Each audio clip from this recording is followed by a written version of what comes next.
দেশে শান্তি ফেরাতে সাইকেল নিয়ে একাই ভোট প্রচার নির্দল প্রার্থীর। সঙ্গে নেই কোনো নেতা কর্মী, পুরনো একটি সাইকেলই ভরসা। দেশে শান্তি ফেরাতে সাইকেল নিয়ে একাই ভোট প্রচার করে চলেছে বয়স 60-এর বৃদ্ধ তথা উত্তর মালদহ লোকসভা কেন্দ্রের নির্দল প্রার্থী নরেশ পাল। পরনে গেরুয়া পোশাক, খালি পা ও একটি পুরনো সাইকেল নিয়ে সকাল থেকে সন্ধে পর্যন্ত এলাকার এক প্রান্ত থেকে অন্য প্রান্ত ঘুরে ঘুরে ভোট প্রচার করে চলেছেন তিনি।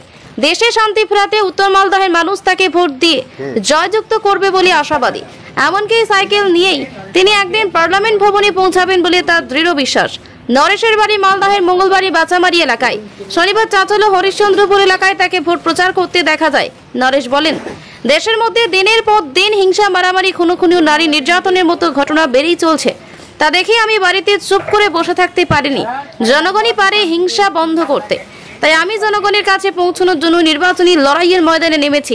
সকাল হতেই সাইকেল নিয়ে বেরিয়ে কি আছে, আমার কিসের ভরসা আছে? যে কোনো টাইমে মারতে পারে, কারোর ভিতর কোনো গ্যারান্টি নাই যে আমি এখান দিয়ে ফিরে যাবো।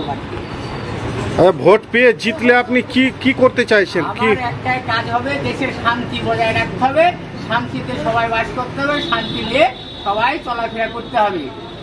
অশান্তি করলে দেশে থাকা যাবে না। আপনি গেরুয়া বস্ত্র ধারণ করে আছেন, আর এদিকে আমাদের দেশের প্রধানমন্ত্রী বলছে হিন্দু রাষ্ট্র বানাবো।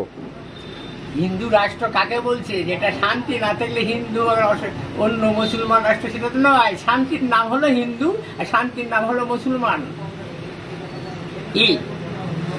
তো দেশটা কি হিন্দু রাষ্ট্র বানালে শান্তি হয়ে যাবে? কি করে আপনি হিন্দু রাষ্ট্র বানাবেন? শান্তি নাই, আমি অশান্তিতে বাস করছি। হিন্দু রাষ্ট্র কাকে বলে?